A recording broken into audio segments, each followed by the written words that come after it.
The rifle shot echoed across the dusty streets of Hot Springs, Colorado.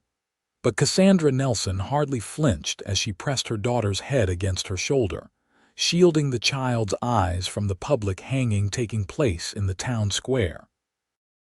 The year was 1875, and Hot Springs was growing from a mining settlement into a proper frontier town, one with firm ideas about propriety and a woman's place. The same ideas that had turned against Cassandra the moment her belly had begun to swell without a wedding ring on her finger.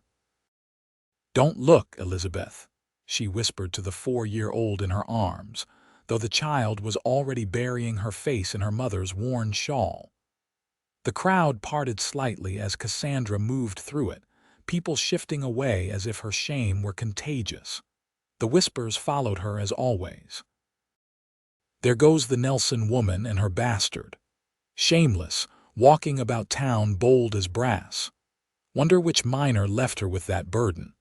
Cassandra kept her head high, her auburn hair tucked neatly beneath her bonnet, her green eyes focused straight ahead.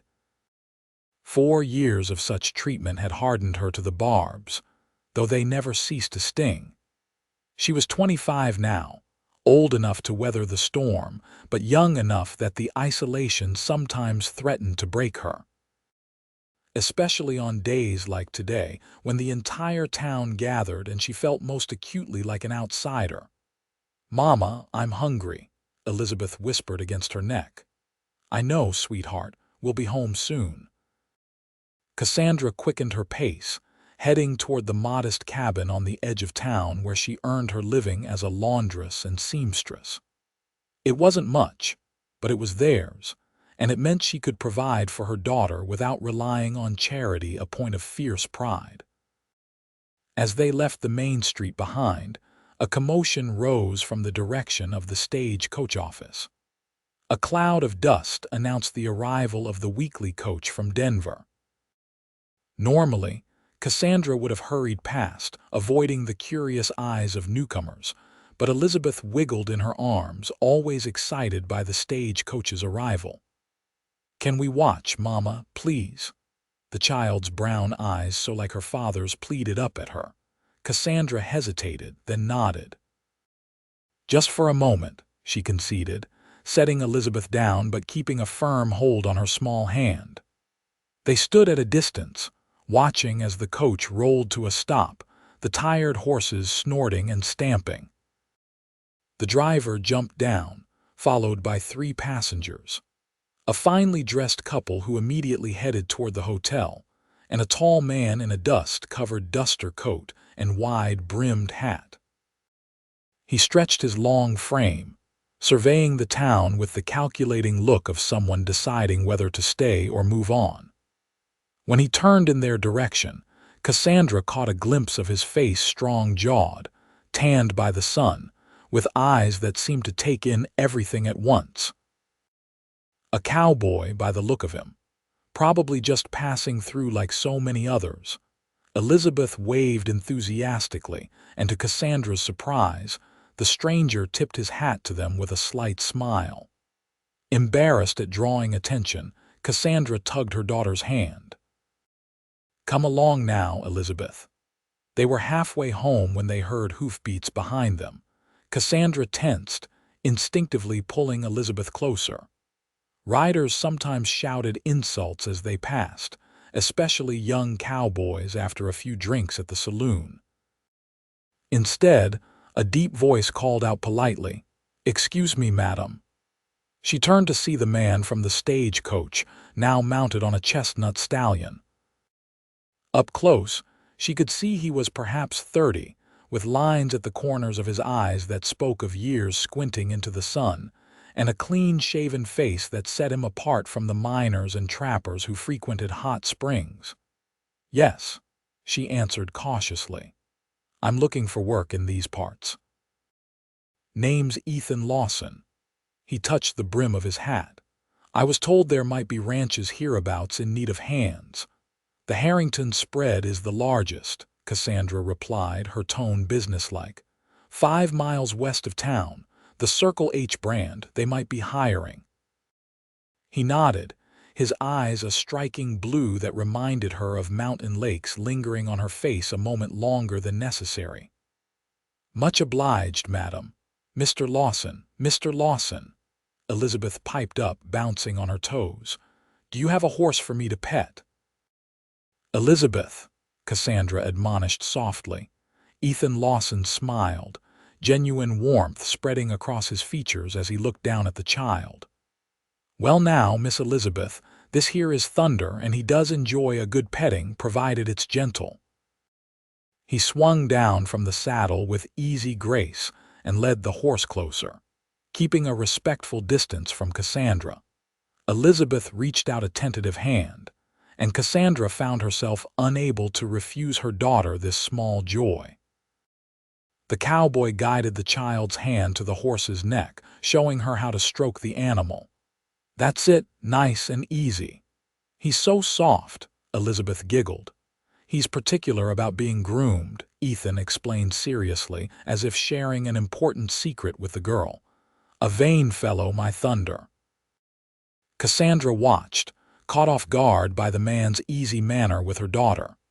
Most strangers either ignored Elizabeth entirely or regarded her with the same judgment they directed at Cassandra. "We should be getting home," she said finally, uncomfortable with the lingering interaction. Townsfolk would talk, and she had enough challenges without fresh gossip. Of course. Ethan stepped back, mounting his horse with fluid motion. "Thank you for the direction, Miss Nelson," she corrected, meeting his gaze directly, chin slightly raised in the defiant posture she'd cultivated over years of facing down judgment. Cassandra Nelson. If her unmarried status with a child surprised him, he didn't show it. "Miss Nelson," he repeated with another tip of his hat. "Perhaps we'll meet again." "Perhaps," she replied non-committally, taking Elizabeth's hand. "Good day, Mr. Lawson." As they walked away, Elizabeth chattered happily about the horse, while Cassandra found her thoughts lingering on the cowboy's easy smile and the way he'd treated her daughter with simple kindness, something all too rare in hot springs. The next morning dawned clear and cool, a reprieve from the summer heat that had blanketed the town for weeks. Cassandra was up before sunrise, stoking the fire in the small stove and setting water to boil. Monday was laundry day, and she had the washing from 3 families to complete before sundown. Elizabeth slept on, curled beneath the patchwork quilt on the narrow bed they shared. Cassandra paused to brush a strand of dark hair from her daughter's forehead, her heart swelling with the fierce love that had sustained her through the hardest days. Every sacrifice, every cold shoulder and cutting remark she'd endured, all worth it for this child. By mid-morning, she was in the yard behind their cabin, arms deep in soapy water, scrubbing at a stubborn stain on Mr. Beaumont's shirt. The banker's family paid well for her services, though Mrs. Beaumont never failed to look down her nose when delivering the laundry. The washing line was already half full, sheets and garments flapping in the breeze. The sound of a wagon approaching made her straighten, wiping her hands on her apron. Few visitors came this way. Her cabin was deliberately set apart from the others, a location that reflected her social status in Hot Springs. To her surprise, it was Mrs. Patterson's wagon, driven by her teenage son, Jacob. The Pattersons owned the general store, and while they weren't openly hostile to Cassandra, they maintained the cool distance most townspeople did. "Morning, Miss Nelson," Jacob called as he pulled the horses to a stop. "Ma sent some goods your way. Said she noticed you didn't come in yesterday." He hopped down, revealing a crate of supplies in the back of the wagon. "That's very kind, but I didn't order anything," Cassandra replied, confused. She carefully managed her meager budget and only purchased necessities when she had funds to spare. Jacob shrugged. "Already paid for. Man came by the store this morning, settled your account, and added these." He hefted the crate, which Cassandra could now see contained flour, sugar, coffee, and even a small bag of candies, luxuries she rarely afforded. "What man?" she asked, a suspicion forming. "New fellow. Cowboy type." Said his name was Lawson. Jacob set the crate on her porch. Ma seemed mighty curious about it, but he just said it was a kindness owed. Heat rose to Cassandra's cheeks. "There must be some mistake. I don't accept charity, and I certainly don't owe Mr. Lawson anything." Jacob looked uncomfortable. "Don't shoot the messenger, Miss Nelson. It's all paid up fair and square." He tipped his hat awkwardly and retreated to his wagon. As the dust from the departing wagon settled, Cassandra stared at the crate with mixed emotions. Pride told her to return it immediately. 4 years of independence had taught her the value of self-reliance. But the practical part of her, the mother who counted every penny, recognized that the supplies would ease her burden considerably this month. The sound of Elizabeth's voice from inside the cabin decided her. "Mama, who was that?" "Just a delivery, sweetheart," she answered, lifting the crate and bringing it inside. She would find a way to repay Mr. Lawson and make it clear that, while she appreciated the gesture, she didn't need saving. Elizabeth's eyes widened at the sight of the candies. "Are those for us?" Cassandra smiled despite herself. "Yes, but just one for now. After breakfast." As Elizabeth happily munched her treat, Cassandra returned to her washing, her thoughts turning to the mysterious cowboy. His kindness was unexpected, perhaps even suspicious. Men who showed interest in her usually wanted only one thing, assuming her past made her available for their advances. But Ethan Lawson hadn't behaved that way. Still, experience had taught her caution. She was hanging the last of the laundry when she heard hoofbeats again. This time, she wasn't surprised to see Ethan Lawson approaching, riding easily on his chestnut stallion. He wore the same dust-covered duster and hat, but he'd clearly cleaned up since yesterday, his face freshly shaven. "Miss Nelson," he greeted her, dismounting and keeping a respectful distance. "I hope you don't mind my calling, Mr. Lawson," she acknowledged coolly. "I believe you've already called. In a manner of speaking, the Pattersons delivered your gift." He had the good grace to look slightly abashed. "Not a gift, Miss Nelson. A small token of appreciation for your directions yesterday. I secured work at the Circle H, just as you suggested." "Most people would consider thank you sufficient," she replied. "I don't accept charity, Mr. Lawson, and I certainly don't need a man providing for us." Instead of being offended, he smiled. "I can see that plainly. You've built something impressive here." He gestured to the cabin and the neatly kept yard. "But I've found that sometimes pride costs more than it's worth." The observation, delivered without condescension, caught her off guard. Before she could respond, Elizabeth came running from where she'd been playing behind the cabin. "Mr. Lawson, you came back," she exclaimed, her face lighting up. "Is thunder with you?" Ethan's expression softened. "He sure is, Miss Elizabeth. Would you like to say hello again?" As Elizabeth eagerly approached the horse, Cassandra watched the interaction with a mixture of wariness and reluctant appreciation. There was something unaffected about the way Ethan spoke to her daughter, treating her with the same respect he'd show any child. "The candies were delicious," Elizabeth informed him seriously. "Mama let me have one after breakfast." "I'm glad you enjoyed them," he replied. "My ma used to say a little sweetness makes any day better." Cassandra stepped forward. "Mr. Lawson, while I appreciate the gesture, I need to be clear. We manage quite well on our own, and I—" "Miss Nelson," he interrupted gently, "I understand your position.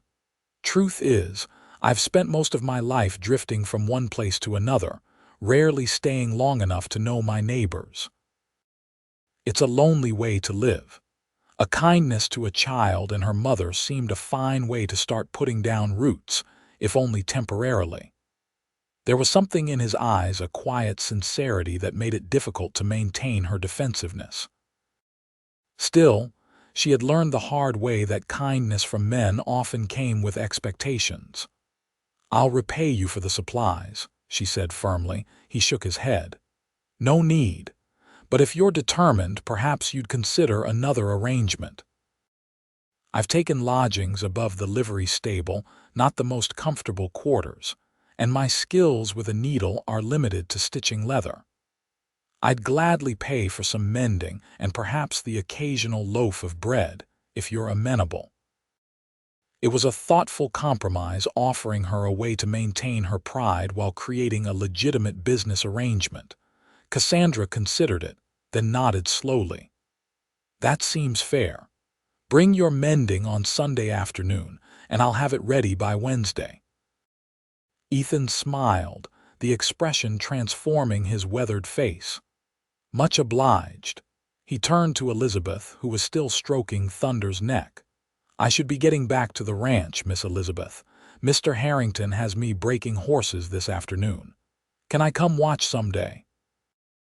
Elizabeth asked eagerly. "Elizabeth," Cassandra admonished softly. "With your mother's permission, of course," Ethan added quickly. "The Circle H is always welcoming to visitors, especially on Sundays after church." Cassandra hesitated.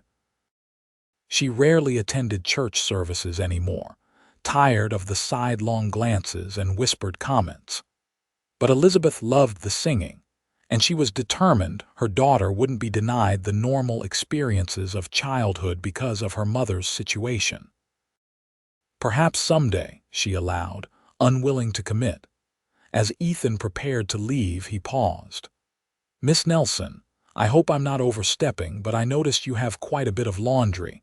I'd be happy to deliver the finished washing to your customers in town when I come through. Save you the trip." The offer was tempting. Delivering laundry often meant parading through town with Elizabeth in tow, enduring stares and comments from those they passed. "That's not necessary," she began, but Elizabeth interrupted. "Please, Mama. Then we could have more time for stories." Cassandra looked from her daughter's hopeful face to Ethan's patient one. "Very well, Mr. Lawson. I appreciate the offer. The Beaumonts and Hendersons' washing will be ready tomorrow." He tipped his hat. "Until tomorrow, then." With a final smile for Elizabeth, he mounted Thunder and rode away, leaving Cassandra wondering what exactly had prompted such generosity from a stranger and why she had accepted it. The next few weeks established a rhythm. Ethan would come by every few days, sometimes bringing his mending, other times simply to deliver or collect laundry for her customers in town. He never stayed long, seeming to understand Cassandra's wariness, but he always had time for Elizabeth's endless questions about horses and cattle and life on the range. Despite her initial reluctance, Cassandra found herself looking forward to his visits. He was unfailingly respectful, never presuming or pushing beyond the boundaries she set. More importantly, he treated Elizabeth with genuine warmth, bringing her small treasures, a pretty stone, a hawk feather, once even a tiny wooden horse he'd carved himself. The arrangement had unexpected benefits beyond the practical help. Ethan's association with her seemed to soften some attitudes in town. When he delivered laundry on her behalf, speaking pleasantly about Miss Nelson's fine work as if her reputation were spotless, it created a subtle shift. Not acceptance, certainly, but a muting of the open hostility she'd faced for years. On a warm September evening, as dusk painted the mountains in purple and gold, Cassandra sat on her porch steps mending one of Ethan's shirts. Elizabeth was already asleep inside, worn out from a day of helping her mother in the garden. The sound of hoofbeats announced Ethan's arrival, earlier than expected. He usually came on Sundays or Wednesdays, not Fridays. Something about his expression as he approached made her set aside her sewing. "Evening, Miss Nelson," he greeted her, dismounting and removing his hat. His hair, usually hidden beneath it, caught the last light of day brown with sun-bleached streaks, falling across his forehead in a way that made him look younger than his years. "Mr. Lawson, we weren't expecting you today." He shifted, uncharacteristically hesitant. "I've come with a purpose, Miss Nelson. There's to be a harvest dance at the Circle H tomorrow night. Mr. Harrington opens the barn to the whole county this time each year." He cleared his throat. "I wondered if you and Elizabeth might consider attending, as my guests." Cassandra stared at him, taken aback. She hadn't attended a social function in Hot Springs since before Elizabeth was born. The idea was both tempting and terrifying. "That's very kind, Mr. Lawson, but I understand your reluctance," he said quietly. "But Elizabeth might enjoy the music and dancing. And—" he hesitated, then continued with careful honesty, "I'd be honored by your company." The statement hung between them in the gathering twilight. It was the first time he had hinted at any interest beyond friendship, and Cassandra felt a flutter of something long dormant inside her. "People would talk," she said finally. "More than they already do." Ethan stepped closer, his expression serious. "Miss Nelson, Cassandra, I've never put much stock in what people say. A man's worth is in his actions, not others' opinions of him. The same goes for a woman." She looked up at him, searching his face for any sign of insincerity. "Why are you doing this, Mr. Lawson? Why have you been so kind to us?" He considered her question thoughtfully. "When I first came to Hot Springs, I noticed how people treated you stepping aside, whispering. Then I saw how you held your head high despite it all, how fiercely you protected your daughter." His voice softened. "That kind of courage deserves respect, not scorn." Cassandra felt tears threatening and blinked them back. It had been so long since anyone had seen her strength rather than her shame. "Elizabeth would love the dance," she admitted finally. "And I would be pleased to accompany you." His smile was like sunrise. "I'll come for you at 6 tomorrow evening if that suits," she nodded, suddenly aware of how her heart was racing.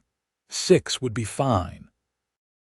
After he left, Cassandra remained on the porch steps long after night had fallen, wondering if she had just made a terrible mistake or taken the first step towards something new. The next day was a flurry of preparation.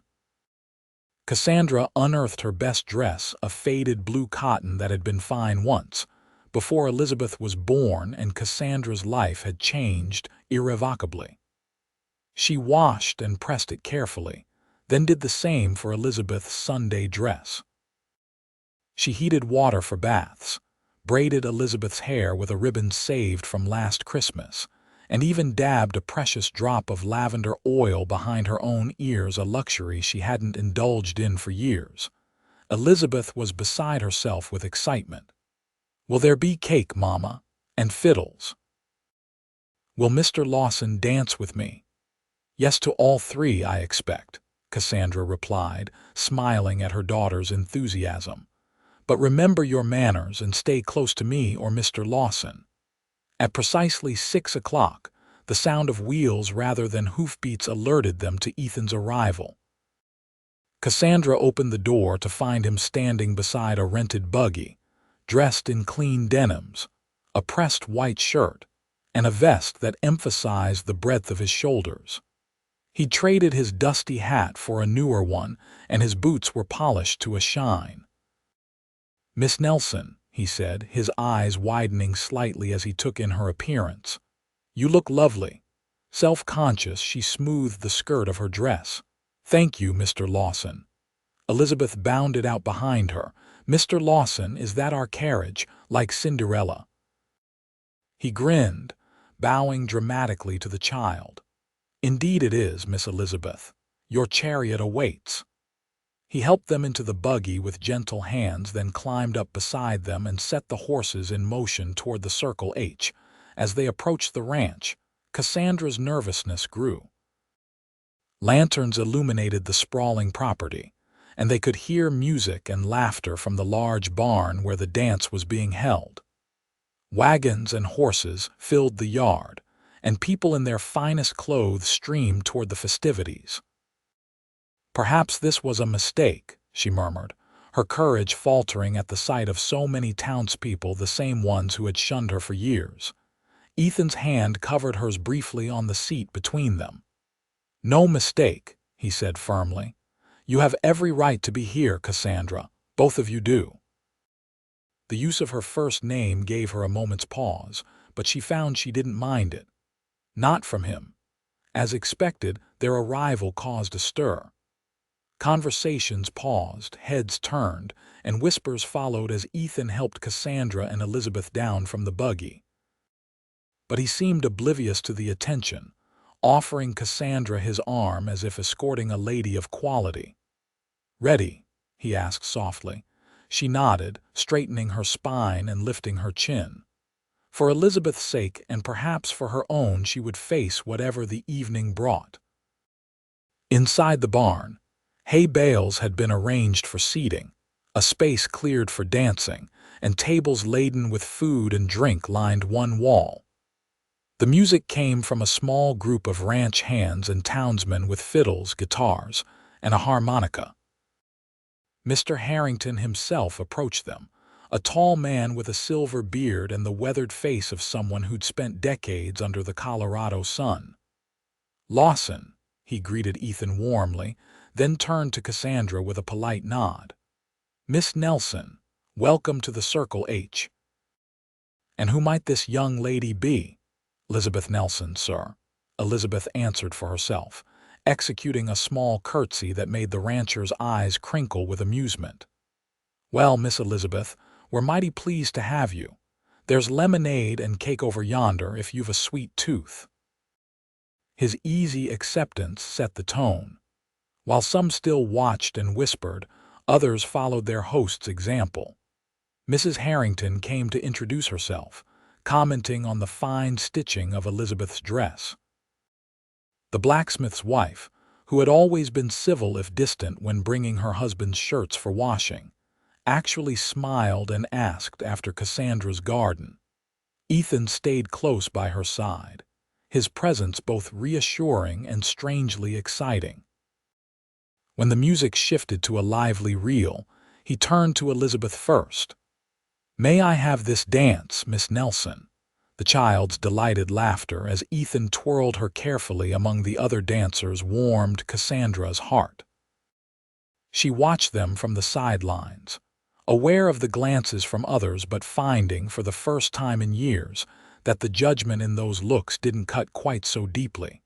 When the dance ended, Ethan returned with Elizabeth, both flushed and smiling. "Your daughter is quite the dancer," he told Cassandra. "Takes after her mother, I expect." "I wouldn't know," she replied with a small smile. "It's been a long time since I danced." His eyes held hers. "Perhaps we could remedy that." The next song was slower, a waltz that had couples moving in graceful circles around the floor. Cassandra hesitated, but Elizabeth pushed her forward. "Go dance, Mama. I'll watch from here." Ethan offered his hand, and after a moment's pause, she took it. He led her onto the floor, placing his other hand properly at her waist, maintaining a respectable distance between them. Yet even that light touch sent warmth spreading through her as they began to move in time to the music. "I'm afraid I'm out of practice," she admitted as she found the rhythm of the dance. "You're perfect," he replied simply, guiding her through a turn. His blue eyes never left her face, and in them she saw something that made her breath catch admiration, certainly, but something deeper too. Something that looked remarkably like tenderness. The music surrounded them, and for a few precious minutes, Cassandra forgot about the watching eyes and whispers. She forgot about the years of struggle and loneliness. She was simply a woman, dancing with a man who looked at her as if she were something precious. As the waltz ended, Ethan didn't immediately release her hand. "Thank you, Cassandra," he said softly. "For what? For trusting me enough to come tonight, for sharing this dance." His smile was gentle. "For letting me get to know you and Elizabeth these past weeks." Before she could respond, a commotion near the refreshment table caught their attention. Elizabeth was backing away from a group of children, her face distressed. Cassandra hurried toward her daughter, Ethan close behind. "What's wrong, sweetheart?" she asked, kneeling beside Elizabeth. The child's eyes were filled with tears. "They said I don't belong here." "That your A," she broke off, clearly unfamiliar with whatever word had been used. Anger flashed through Cassandra, hot and fierce. She looked up to see Martha Wilkins, the butcher's wife and one of her most vocal critics, standing nearby with a satisfied expression. It had likely been her children who'd spoken to Elizabeth. Cassandra stood, ready to confront the woman and defend her daughter, when Ethan stepped forward. "Is there a problem here, Mrs. Wilkins?" he asked, his voice mild but with an underlying firmness. The woman sniffed. "No problem, Mr. Lawson. Just some confusion about who was invited to this respectable gathering." "I invited Miss Nelson and her daughter personally," Ethan replied evenly. "And Mr. Harrington welcomed them himself, so there's no confusion at all." Mrs. Wilkins's eyes narrowed. "You're new here, Mr. Lawson. You don't know this woman's history or her circumstances." "I know enough," Ethan said, his tone hardening. "I know Cassandra Nelson is one of the hardest working, most devoted mothers I've ever met. I know her daughter is a bright, kind-hearted child who deserves the same respect as any other." The directness of his defense left Mrs. Wilkins momentarily speechless. He continued, his voice carrying just far enough for those nearby to hear. "Where I come from, a person's worth isn't measured by gossip or mistakes, real or perceived. It's measured by their character and the content of their heart." He looked directly at Mrs. Wilkins. "By that standard, Miss Nelson outshines most folks I've met in this town." A stunned silence followed his words. Cassandra felt a tightness in her throat, torn between gratitude for his defense and mortification at being the center of such a scene. Elizabeth pressed against her side, small fingers clutching at her skirt. Mr. Harrington appeared, assessing the situation with shrewd eyes. "Everything all right here?" "Just a misunderstanding," Ethan replied smoothly.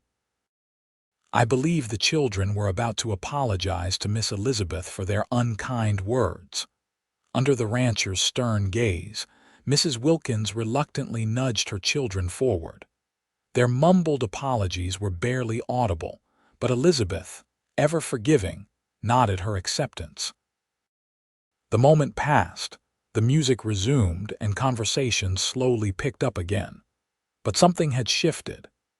Ethan's public defense of Cassandra and Elizabeth, delivered with such quiet certainty, had challenged the town's long-established view. "I'm sorry about that," Cassandra said softly as they moved away from the crowd. "Perhaps we should leave." Ethan shook his head. "Only if you want to, but I'd rather hoped for another dance." He looked down at Elizabeth. "Unless Miss Elizabeth would prefer to claim that honor." The child's smile returned. "You should dance with Mama again. She looks pretty when she dances." Cassandra felt a blush rise to her cheeks. "Elizabeth," but Ethan was smiling. "Your daughter is very perceptive," he said. "You do look beautiful when you dance, Cassandra."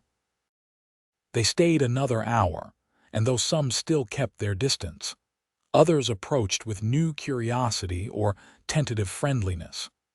By the time they left, Elizabeth was nodding sleepily against Cassandra's shoulder, worn out by excitement and late hours. The ride home was quiet, the night air cool against their skin. Elizabeth fell asleep against Cassandra's side, and Ethan offered his coat to keep the child warm.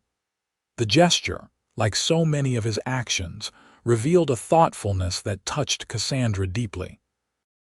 When they reached her cabin, Ethan carried the sleeping Elizabeth inside, laying her gently on the bed while Cassandra removed her shoes. When they stepped back onto the porch, the full moon bathed the landscape in silver light, turning the ordinary into something magical. "Thank you for tonight," Cassandra said softly, "for everything." Ethan stood close, his presence solid and reassuring in the darkness. "I meant what I said to Mrs. Wilkins, Cassandra. Every word." She looked up at him, searching his face. Why did you choose to align yourself with us?" "You must know what people will say." "Let them say what they will," he replied with a shrug. "I've spent too many years drifting, never staying anywhere long enough to put down roots or form attachments. When I came to Hot Springs, I wasn't planning to change that pattern." His voice softened. "Then I met you and Elizabeth." The admission hung between them, weighted with unspoken meaning. Cassandra felt her heart racing, torn between hope and fear. "Ethan," she began, uncertain what she wanted to say. I have to think of Elizabeth first." "I won't risk her heart or expose her to more pain," he nodded, understanding in his eyes. "I would never ask you to, but Cassandra, she's not the only one who deserves happiness." He reached out slowly, giving her time to pull away, and brushed a strand of hair from her face. "You do too." The gentle touch broke something inside her, a wall she'd built around her heart years ago, when Elizabeth's father had abandoned them both without a backward glance. Tears welled in her eyes, and she turned away, unwilling to let him see her vulnerability. "Good night, Ethan," she whispered. He respected her unspoken request for space. "Good night, Cassandra." He squeezed her hand once, then descended the porch steps and unhitched the rented buggy. She watched him drive away, her emotions in turmoil. For 4 years, she had focused solely on survival and protecting Elizabeth. The possibility of something more, of happiness for herself, seemed almost too fragile to acknowledge. Inside, Elizabeth slept peacefully, her dark lashes casting shadows on her cheeks. Cassandra changed into her nightgown and climbed into bed beside her daughter, but sleep eluded her. Her mind kept returning to the feeling of Ethan's hand holding hers as they danced, and the fierce protectiveness in his voice when he defended them. For the first time in years, she allowed herself to imagine a different future, one that included more than just struggle and survival. One that might include love. The harvest dance marked a turning point, both in the town's attitude toward Cassandra and in her relationship with Ethan.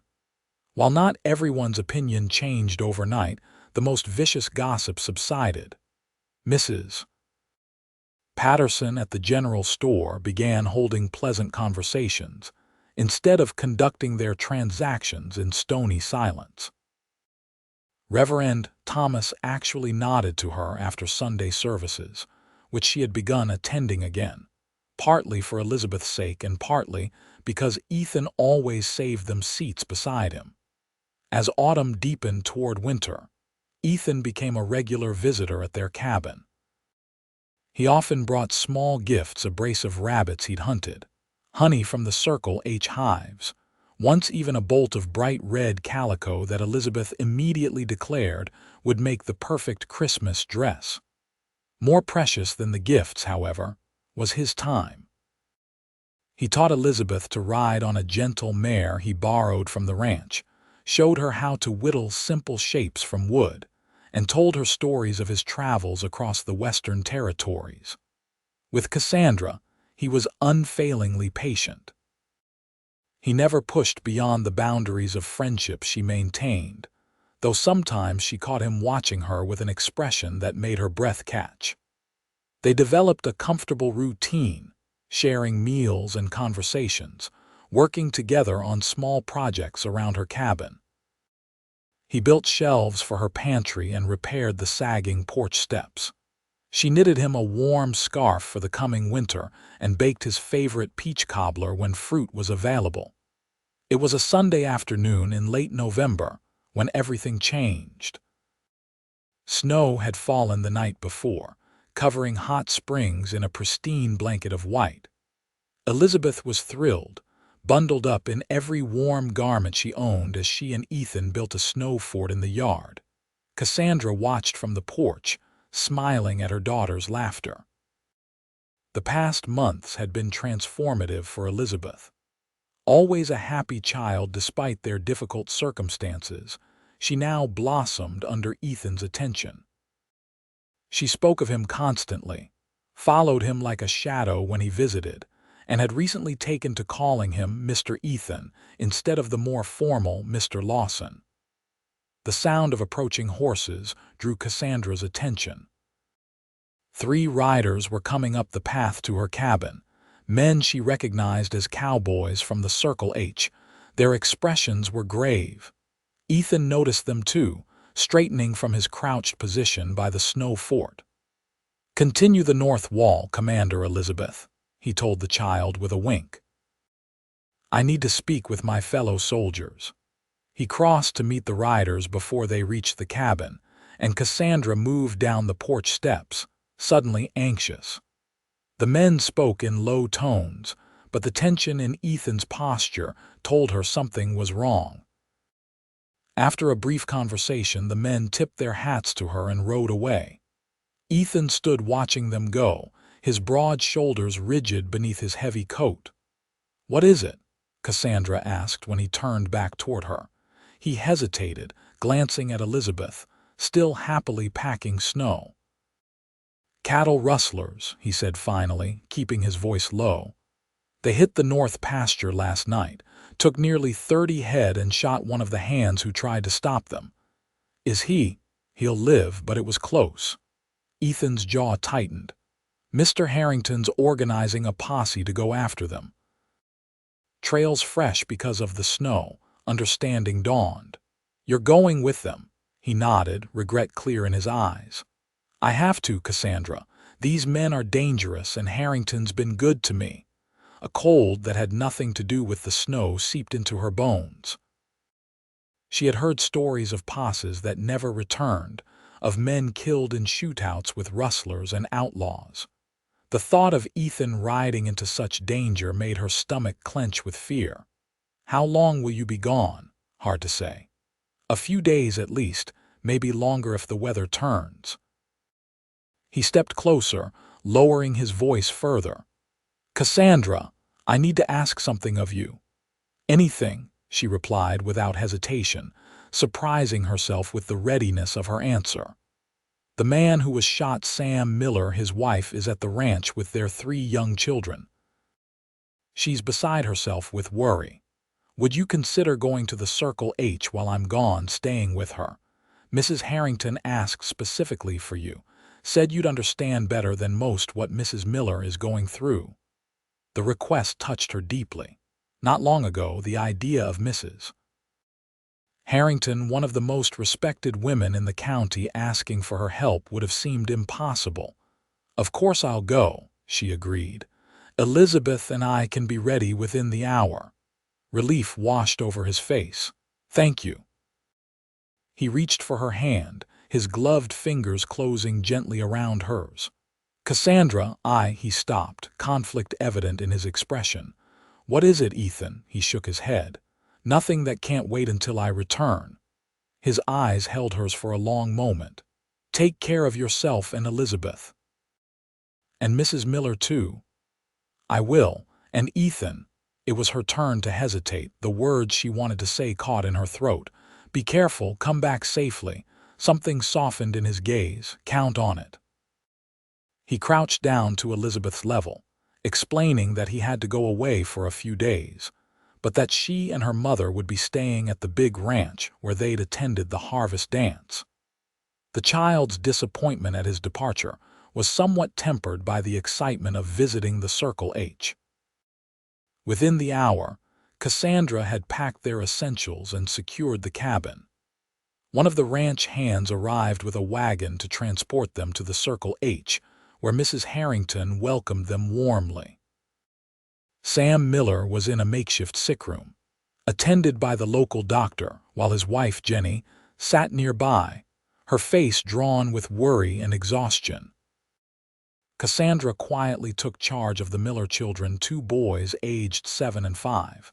and a girl of 3 giving their mother space to be with her injured husband. Elizabeth, delighted to have playmates, helped keep the younger children entertained. The next few days passed in a blur of activity. The posse departed before dawn the following morning, 12 men including Ethan, heavily armed and provisioned for a potentially long pursuit. Cassandra caught only a glimpse of them riding out, Ethan's tall figure distinguishable even in the dim light of early morning. Life at the ranch continued despite the absence of the men. Cassandra fell into a routine, caring for the Miller children, helping Mrs. Harrington with meals, and assisting Jenny Miller as her husband slowly began to recover from his wounds.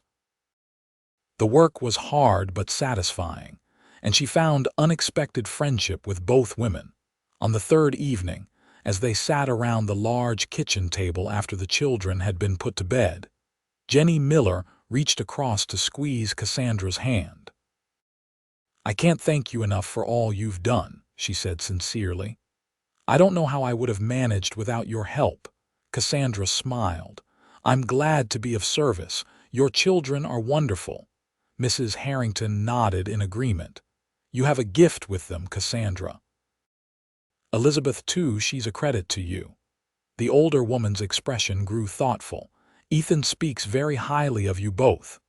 Cassandra felt warmth rise to her cheeks. "He's been very kind to us." "Kind, yes," Mrs. Harrington said with a knowing smile, "but it's more than kindness, I think." She paused, choosing her next words carefully. "You know, when Ethan first came to work for us, I thought he was like most cowboys, restless, unlikely to stay beyond a season. But something changed after he met you." Jenny Miller nodded. "Sam says the same. That Ethan talks about settling down, putting down roots." The implications of their words hung in the air. Cassandra stared into her tea, uncertain how to respond. Her feelings for Ethan had grown steadily over the months, evolving from gratitude to friendship to something deeper that she'd been afraid to name.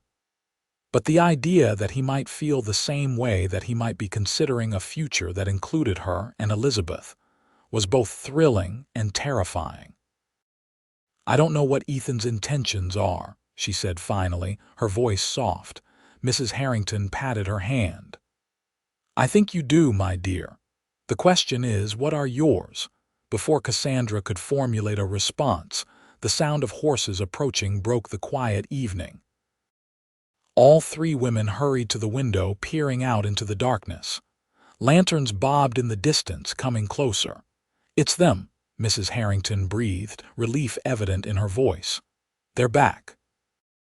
The next minutes were a flurry of activity as the women lit more lamps and stoked the fire, preparing hot food and coffee for the returning men. Cassandra's heart pounded as she searched the group for Ethan, fear gripping her when she didn't immediately see him among the weary riders dismounting in the yard. Then a figure separated from the others, taller than most, moving with a slight limp but unmistakably alive. "Ethan." She sagged against the doorframe in relief. The men filed into the warmth of the kitchen, their faces haggard from days of hard riding in cold weather. Mr. Harrington entered last, his expression grim but satisfied. "We got them," he announced to his wife. 6 men. 2 dead, 4 captured and on their way to the marshal in Denver with half our boys as escort. "And our cattle?" she asked. "Most recovered. We lost a few." His eyes moved to Cassandra. "Lawson took a bullet, but he's too stubborn to let the doctor look at it." Cassandra's blood ran cold. She turned to find Ethan standing in the doorway, his face drawn with pain and exhaustion. His left arm was bound in a makeshift sling, blood visible on the bandage. "It's just a graze," he said, his eyes finding hers across the room. "Nothing serious." Despite his reassurance, Cassandra moved to his side, concern overriding propriety.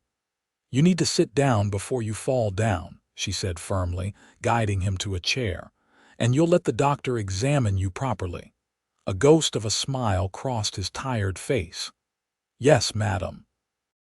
Under Cassandra's insistence, Ethan submitted to the doctor's care while the other men ate and recounted the pursuit and capture of the rustlers. The bullet had indeed only grazed his upper arm, but the wound was deep enough to require stitching, and he'd lost blood. "You're lucky," the doctor told him as he worked. "An inch to the right and we'd be having a very different conversation." Ethan's eyes never left Cassandra's face as the doctor cleaned and stitched the wound. She stood nearby, handing the doctor supplies as needed, her own face pale but composed.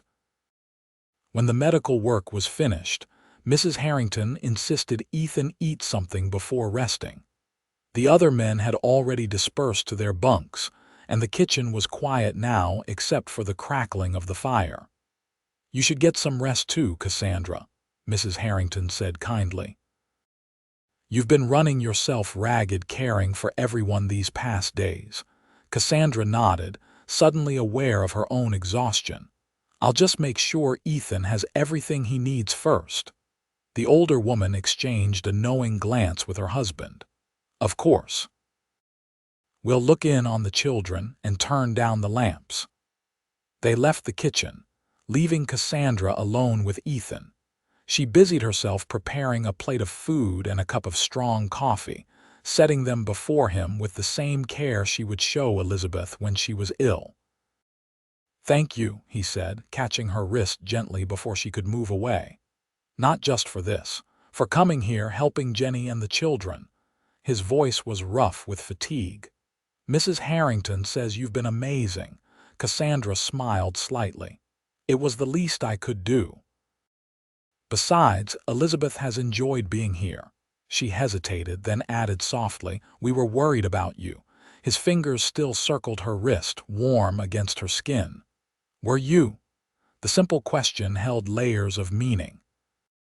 Cassandra met his gaze steadily, no longer willing to hide from what she felt. "Yes, Ethan, I was terrified." Something shifted in his expression, hope mingled with uncertainty. "Cassandra, there's something I need to say to you, something I should have said before I left." Her heart stuttered. "What is it?" He released her wrist, then took both her hands in his touch gentle despite the calluses roughening his palms. "When I rode out with that posse, all I could think about was getting back to you and Elizabeth. Not just because I promised, but because the thought of not seeing you again was unbearable." His blue eyes held hers intently. "I love you, Cassandra. I think I have almost from the beginning." The words she had both longed for and feared hung in the air between them. For a moment she couldn't speak, overwhelmed by the emotions surging through her. "Ethan," she finally managed, her voice barely above a whisper, "I can't offer you a respectable life. Even with your friendship, people still talk." "If we were to," she broke off, unable to articulate the potential future his declaration suggested. "You think I care about that?" he asked gently. "Cassandra, I've seen how this town has treated you, how they've judged you without knowing your heart. That's their shame, not yours." He squeezed her hands. "I know who you are, the strongest, most loving, most honorable woman I've ever known. Nothing else matters to me." Tears welled in her eyes. "And Elizabeth," his expression softened further. "I love her too, as if she were my own. I would be proud to be a father to her, if you'd allow it." The sincerity in his voice broke the last of Cassandra's resistance. For 4 years, she had carried her burdens alone, protecting her heart as fiercely as she protected her daughter. But in this man, this good, patient man who had never asked for her story or judged her past, she had found something she thought lost forever. Hope, trust, love. "I love you too," she admitted, the words both frightening and freeing. "I've been afraid to say it, afraid to even think it. But I do." Joy transformed his tired face. With gentle pressure, he drew her closer until she stood between his knees as he sat. One hand released hers to touch her cheek, his fingers tracing the curve of her jaw with reverence. "May I kiss you, Cassandra?" he asked, his voice husky. Instead of answering, she leaned down and pressed her lips to his.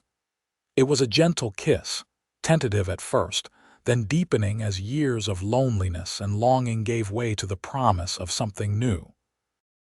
His good arm encircled her waist, drawing her closer still, while her hands came to rest on his shoulders, mindful of his injury.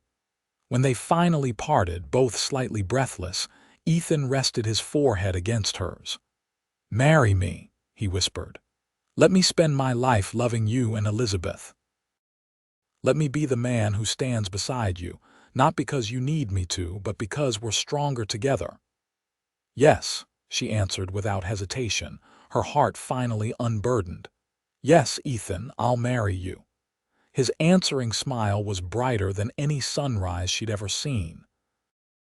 The next morning dawned clear and cold, sunlight glinting off the snow-covered landscape surrounding the Circle H. Cassandra woke early, momentarily disoriented by the unfamiliar room before remembering where she was and what had happened the night before. Ethan loved her. He wanted to marry her. The reality of it seemed almost too wonderful to be true. Elizabeth still slept beside her, dark lashes resting against her cheeks, her breathing deep and even. Cassandra brushed a gentle hand over her daughter's hair, heart swelling with love. Soon they would be a family, a real family. The thought brought both joy and a flutter of anxiety. How would Elizabeth react to the news? She dressed quietly and slipped from the room, making her way to the kitchen where Mrs. Harrington was already preparing breakfast. The older woman looked up with a knowing smile. "Good morning, Cassandra. You're glowing today." Cassandra felt heat rise to her cheeks. "Is it that obvious?" Mrs. Harrington chuckled. "Only to someone who's been watching you two dance around your feelings for months." She wiped her hands on her apron and approached, taking Cassandra's hands in hers. "I'm happy for you both. Ethan told Thomas and me last night after you retired. He could hardly contain himself." The easy acceptance brought tears to Cassandra's eyes. "Thank you," she said softly, "for everything, for welcoming us here, for your kindness." "Nonsense, Mrs. Harrington replied briskly, though her eyes were warm. "You've more than earned your place here these past days. Besides, any woman who could tame Ethan Lawson's wandering spirit deserves my respect." The kitchen door opened, and Ethan himself entered, his injured arm still in a sling but his face brighter than it had been the night before, despite the lingering shadows of exhaustion. His eyes found Cassandra immediately, his smile warming as he crossed to her side. "Morning," he said softly, bending to press a light kiss to her cheek. The gesture was so natural, so tender, that Cassandra felt herself blush again. Mrs. Harrington watched them with undisguised approval. "I'll leave you two to talk while I check on the biscuits," she said, moving discreetly to the far side of the kitchen. "How's your arm?" Cassandra asked, instinctively reaching to adjust the sling. "Better now," he replied, his free hand capturing hers. "Cassandra, I've been thinking. I don't want to wait long to marry you. With winter coming on, travel will be difficult and he paused, a hint of vulnerability crossing his features. "I want us to begin our life together as soon as possible." Her heart raced at the earnestness in his voice. "I want that too," she admitted. "But Ethan, are you sure? The talk in town, let them talk," he interrupted gently. "Better yet, let them see what real love and family look like." His expression grew more serious. "Cassandra, there's something else. Mr. Harrington came to me this morning with an offer." The old Parker homestead, about 2 miles from here, it's been sitting empty since the family moved back east last spring. 15 acres, a solid cabin, good water. He's offering to sell it to me at a fair price, with my wages as partial payment. Cassandra's eyes widened. "A home of our own." Ethan nodded, hope clear in his gaze. It would need some work before winter sets in properly, but it's sound.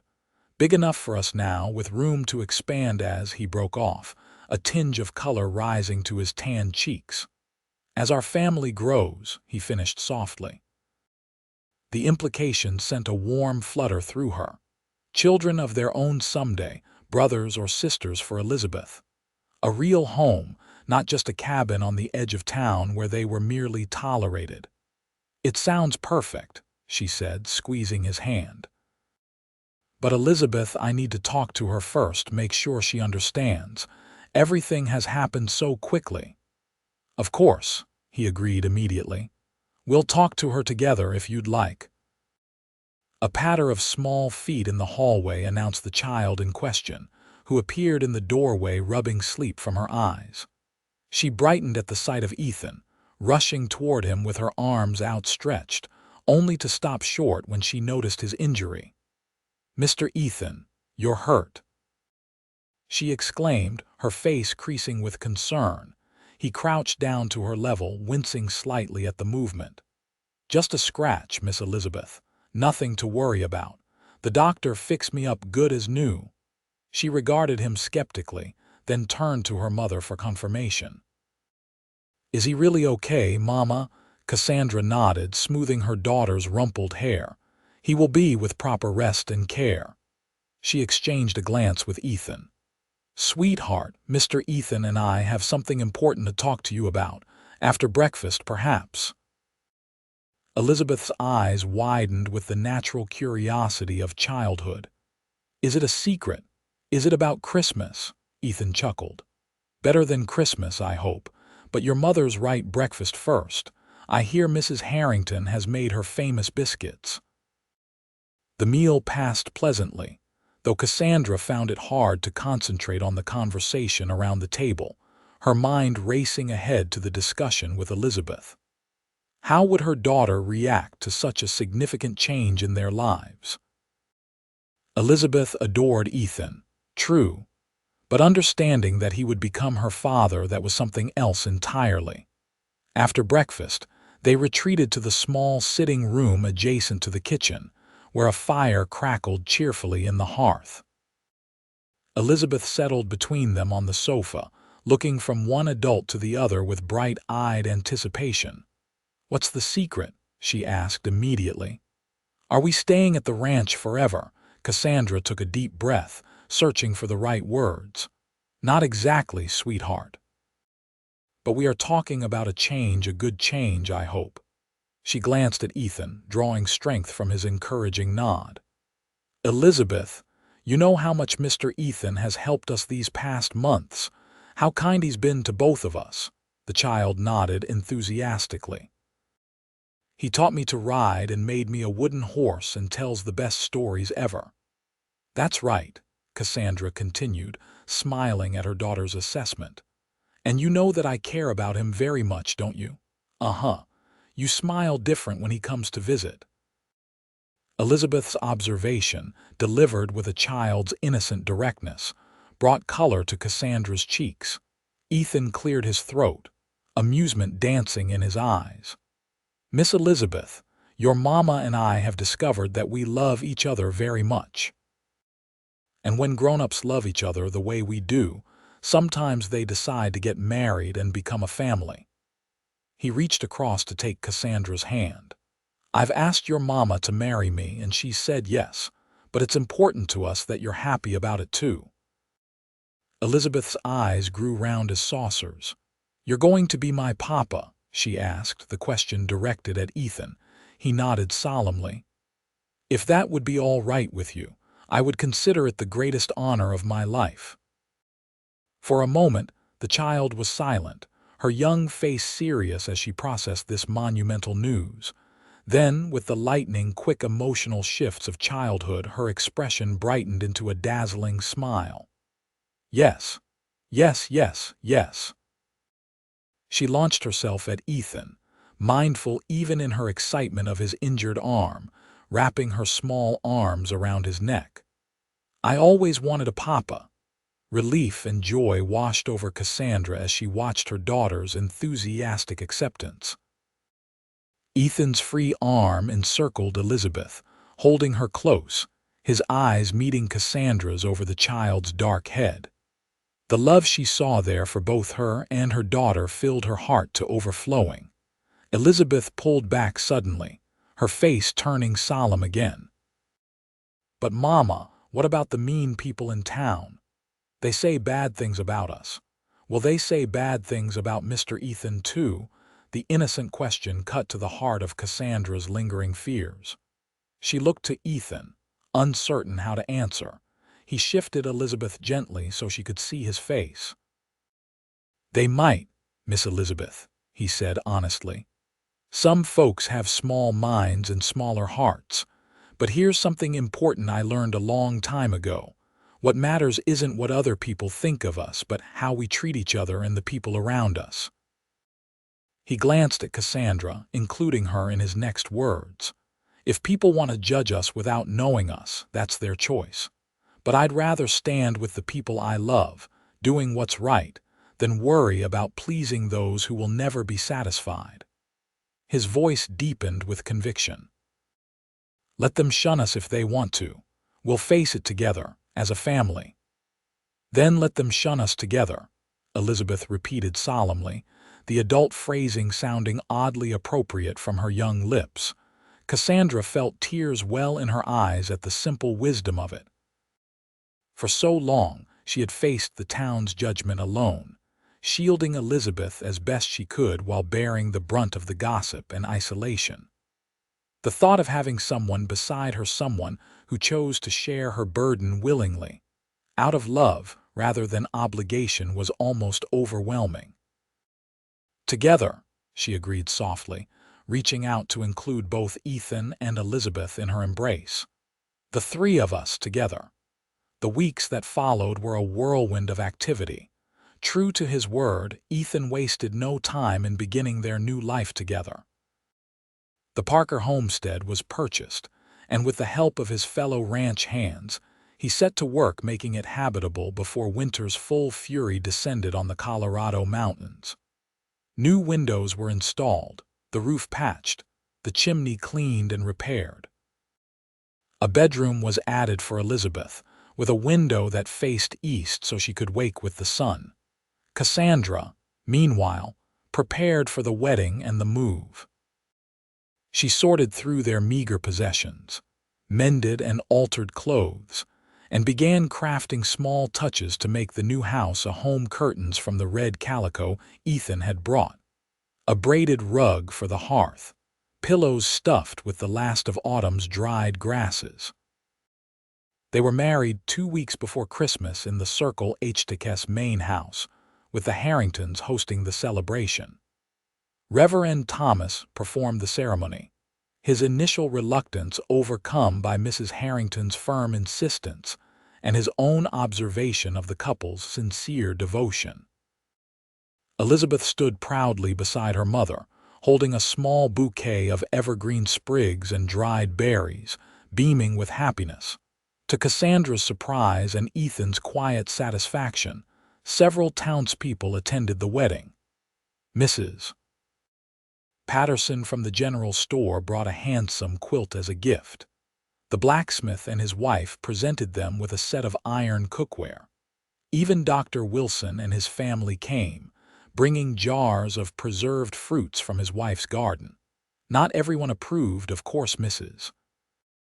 Wilkins and her circle were conspicuously absent, but enough people showed support that Cassandra felt, for the first time in years, a tentative sense of belonging. Mr. Harrington stood as witness for Ethan, and Jenny Miller, now recovered from her ordeal and reunited with her healing husband, stood for Cassandra. When the Reverend pronounced them husband and wife, Ethan's kiss was gentle but full of promise, his hands steady as they cradled her face. "Mrs. Lawson," he whispered against her lips, the new name sending a thrill through her.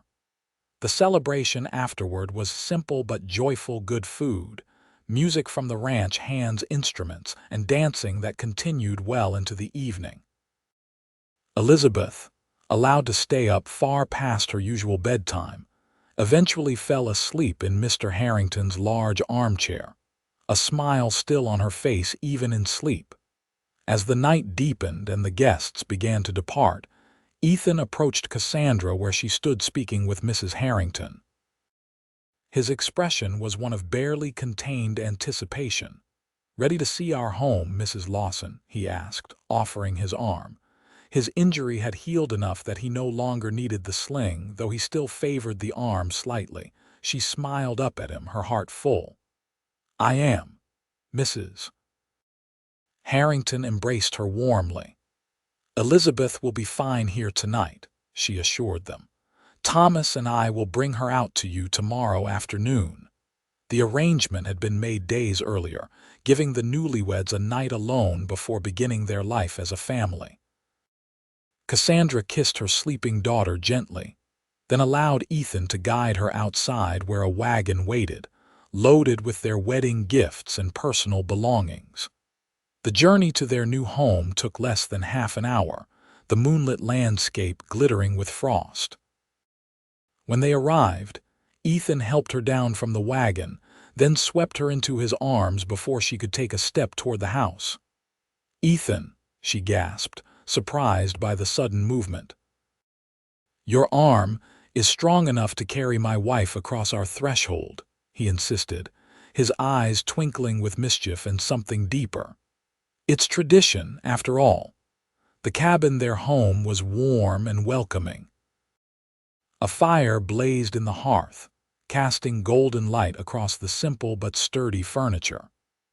Ethan had been working on the place in every spare moment, and his efforts showed in the polished floors, the fresh paint, the careful attention to detail. He set her down gently in the center of the main room, watching her face as she took it all in. "What do you think?" he asked, a hint of uncertainty in his voice. "I know it's not fancy, but it's perfect," she interrupted, turning to face him. "Absolutely perfect." His smile was radiant as he pulled her into his arms. "Not quite perfect yet," he murmured, his lips finding hers. "But it will be, now that you're here." The kiss deepened, 4 months of restrained desire finally finding expression. Cassandra melted against him, her arms encircling his neck as his hands spanned her waist. When they finally parted, both were breathing rapidly, and the look in Ethan's eyes made her heart race. "I love you, Cassandra Lawson," he said softly, reverently. "I will spend every day of my life trying to be worthy of you and Elizabeth." "You already are," she whispered, rising on tiptoe to press another kiss to his lips. "And I love you too, more than I ever thought possible." They stood together in the center of their new home, the first moments of their married life stretching before them like an unwritten story. Whatever challenges lay ahead, whatever judgments they might still face from the town, Cassandra knew they would face them together, she, Ethan, and Elizabeth. A family bound not by convention but by love, stronger for the adversity they had overcome. In the warmth of her husband's embrace, Cassandra finally let go of the last of her fears. Their future awaited, full of promise and possibility. The years passed, and with them came changes both to Hot Springs and to the Lawson family. The town grew steadily, attracting more settlers as the railroad expanded westward. New businesses opened, old ones thrived, and gradually the community's sharp edges softened. Or perhaps, as Ethan often suggested, it was Cassandra who had changed, growing more confident, less concerned with others' opinions, secure in the love of her family. Elizabeth, now 9, blossomed under Ethan's fatherly guidance. She rode her own pony, a gift for her 7th birthday, and attended the schoolhouse in town without fear of taunts or isolation. If some children still whispered about her parentage, they did so out of her hearing, knowing that Elizabeth Lawson, officially adopted by Ethan 2 months after the wedding, was fiercely protected by both her parents and the influential Harringtons. The homestead prospered as well. With hard work and careful management, Ethan and Cassandra expanded their holdings to 30 acres. They raised horses' quality stock that commanded good prices and maintained a productive vegetable garden and small orchard. Ethan still worked part-time at the Circle H, his expertise with horses making him valuable even as he built their own business. On a warm spring morning 5 years after their wedding, Cassandra stood on the porch of their home, watching as Ethan and Elizabeth worked with a spirited yearling colt in the corral. Her hand rested on the gentle swell of her abdomen, a secret smile playing on her lips as she observed the two people she loved most in the world. Elizabeth's dark hair, now worn in a long braid, caught the sunlight as she moved carefully around the nervous colt. Her movements mirrored Ethan's patient, deliberate, confident. From this distance, no one would guess they weren't blood relations. They had the same way of tilting their heads when concentrating, the same easy grace around the horses. "That's it," Ethan's voice carried across the yard. "Nice and easy, Lizzie. Let him come to you."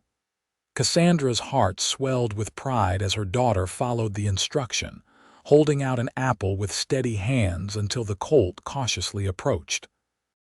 The moment the animal took the offering, Elizabeth glanced toward the porch, her face alight with triumph. "Mama, did you see? He took it from me." "I saw, sweetheart," Cassandra called back. "Well done." Ethan looked up too, his smile broadening as he met his wife's gaze.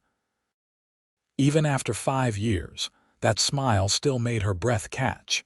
He said something quietly to Elizabeth, then made his way to the porch while the girl continued working with the colt under his watchful eye. "Morning, beautiful," he greeted her, leaning in for a kiss. His hand automatically moved to cover hers where it rested on her abdomen. "How are you feeling today?" "Better," she assured him. "No sickness this morning." His expression turned relieved. Her first trimester had been difficult, with persistent morning sickness that had Elizabeth worried and Ethan hovering anxiously. Now, in her 4th month, Cassandra was finally beginning to enjoy the pregnancy. "Have you decided when to tell her?" he asked, his voice low enough that Elizabeth couldn't overhear. Cassandra smiled. "Tonight, I think. She's been so patient with my illness. She deserves to know she'll be a big sister soon." Ethan's eyes, still that same striking blue that had first caught her attention 5 years ago, grew tender. "She'll be thrilled. She mentioned to me just last week that the Miller children are lucky to have each other." The sound of wheels on the road drew their attention. A wagon was approaching, and as it came closer, Cassandra recognized Mrs. Patterson from the general store, along with her daughter-in-law, Sarah. "Were you expecting visitors?" Ethan asked, his arm sliding around her waist. She shook her head. "No, but I ordered fabric for Elizabeth's summer dresses. Perhaps they're delivering it." They watched as the wagon pulled up to the house. Mrs. Patterson waved cheerfully, while Sarah, newly married to Jacob Patterson just 6 months earlier, looked uncharacteristically nervous. "Morning, Pattersons," Ethan called as he descended the porch steps to help the women down from the wagon. "This is an unexpected pleasure." "Good morning, Ethan, Cassandra," Mrs. Patterson replied. "We hope we're not intruding, but Sarah here has something she'd like to discuss with Cassandra if she's available." Curious, Cassandra moved forward. "Of course. Would you like to come inside? I can put coffee on." "That would be lovely, Mrs. Patterson agreed, following her into the house while Ethan engaged Sarah in conversation about her new married life. Once inside, with coffee brewing on the stove, Mrs. Patterson got straight to the point. "Sarah's in a delicate condition," she said without preamble. About 3 months along, we think. Cassandra's eyes widened in surprise, both at the news and at the coincidence Sarah's pregnancy closely paralleled her own. Congratulations! That's wonderful news. Mrs. Patterson nodded, but her expression remained serious. It is, but the poor girl is terrified. Her own mother passed in childbirth when Sarah was just a baby, and she's convinced herself the same will happen to her. She leaned forward, lowering her voice. She won't talk to Dr. Wilson, says she's embarrassed, and my advice doesn't seem to calm her fears. I thought perhaps. Well, you've been through this before, twice soon, and you've always been so level-headed, understanding dawned. You want me to talk to her, reassure her, would you? I know it's presumptuous to ask, but she respects you, Cassandra. Says you're the strongest woman she knows. The compliment took Cassandra by surprise. Sarah Patterson, or Sarah Miller, as she'd been before her marriage, had been several years behind her in school and had always seemed somewhat in awe of the older girl. That admiration had apparently persisted into adulthood. Of course I'll speak with her, Cassandra agreed warmly. In fact, she hesitated, then decided the moment was right. I'm expecting myself. 4 months along now, perhaps knowing she's not alone in this journey will help. Mrs. Patterson's face lit up. Oh, my dear, that's wonderful news. Ethan must be over the moon. Her expression softened. And how fitting that you two should be expecting at the same time, almost like the good Lord's way of bringing things full circle. The observation was unexpectedly poignant. Cassandra had faced her first pregnancy alone, terrified and ashamed. Now she would help another young woman navigate those same waters, but with support and community rather than isolation. There was a certain symmetry to it that felt right. When the men joined them, bringing Sarah and Elizabeth with them, the conversation flowed easily around coffee and the apple cake Cassandra had baked the day before. Elizabeth was delighted by the news of Sarah's pregnancy, immediately offering her services as a baby minder, since I have experience with calves and foals, which are much bigger and more trouble. As promised, Cassandra found a moment to speak privately with Sarah, offering reassurance and practical advice.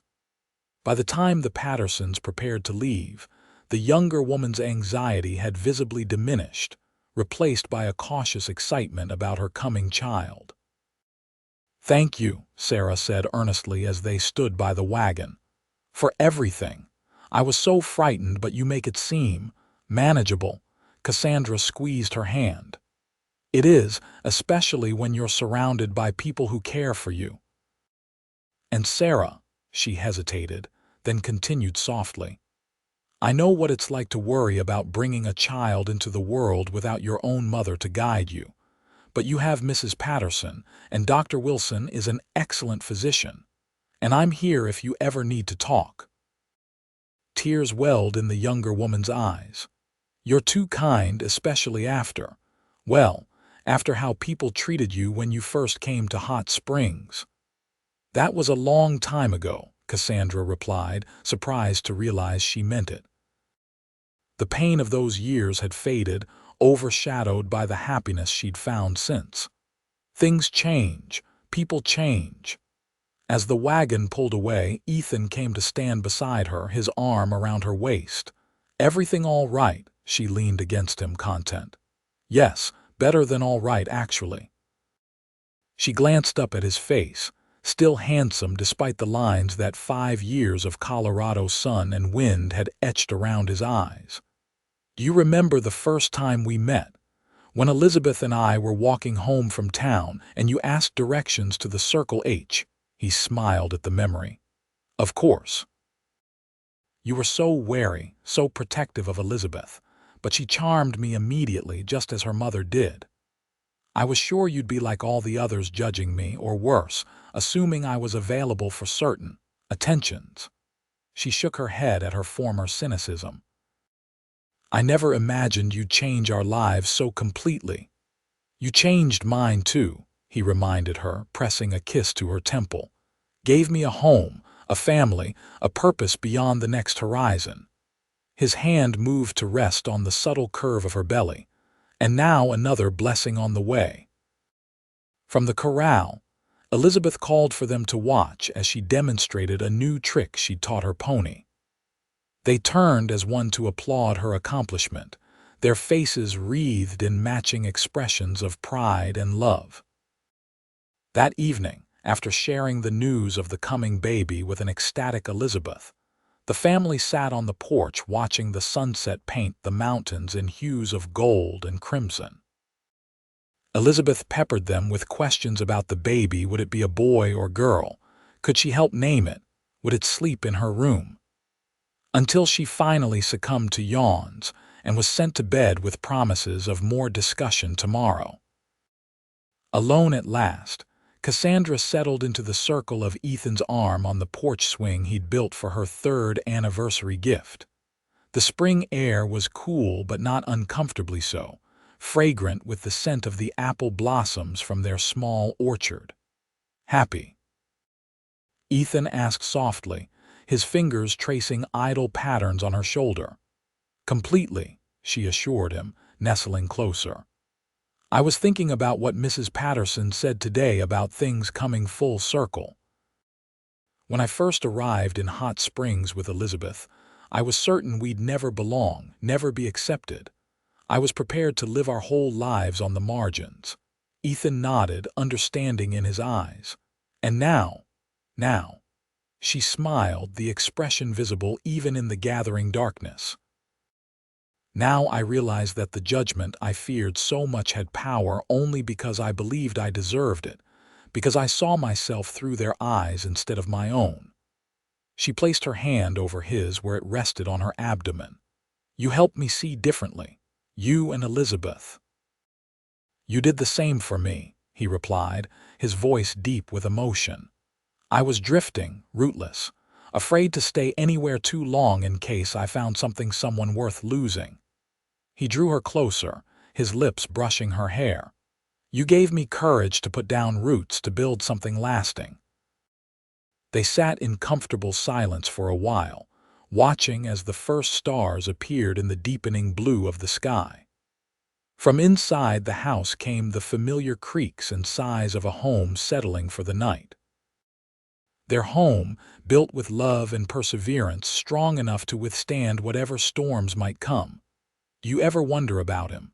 Ethan asked suddenly. Elizabeth's father, the question surprised her. It wasn't one he'd ever asked directly before. Sometimes, she admitted. Not because I miss him or wish things had been different, but I wonder if he ever thinks about the daughter he never knew, if he regrets his choice. Ethan nodded thoughtfully. His loss, he said simply. The greatest of his life, though he'll never know it. The words, spoken with such conviction, warmed her heart. Elizabeth may not share Ethan's blood, but she was his daughter in every way that mattered. The bond between them was forged of chosen love rather than obligation, and all the stronger for it. I used to worry that she'd resent me when she was older, Cassandra confessed, for the stigma she had to bear because of my choices, for the father she never knew. And now, she smiled, remembering Elizabeth's excitement about the baby, her eager plans to be the best big sister possible. Now I think she understands in her own way that family is more than blood. That love is a choice we make every day. Ethan's arms tightened around her. The best choice I ever made, he murmured, his lips finding hers in a kiss that still held the power to make her heart race after 5 years of marriage. When they parted, his expression was one of absolute contentment. I love you, Cassandra Lawson, every day more than the last. And I love you, she replied, the words a promise and a celebration. Forever. As the stars multiplied overhead and night settled fully around their mountain home, Cassandra reflected on the journey that had brought them to this moment. From a shunned single mother and a wandering cowboy to a family deeply rooted in love and community. It hadn't been an easy path, but every step, even the painful ones, had led them here, together. Whatever the future held, the new baby, Elizabeth's growing independence, the continuing evolution of their place in Hot Springs society, they would face it as they had faced everything since that fateful day when a dusty cowboy had tipped his hat to a wary woman and her bright-eyed daughter. Together, standing firm against judgment, choosing love over fear, building a life richer than either had dared to dream possible, in the end, it was as simple and as profound as the words Ethan had spoken in defense of their family. Let them shun us together. But the shunning had lost its power, transformed by their unity into something that strengthened rather than diminished them. And in that transformation lay the truest victory of all,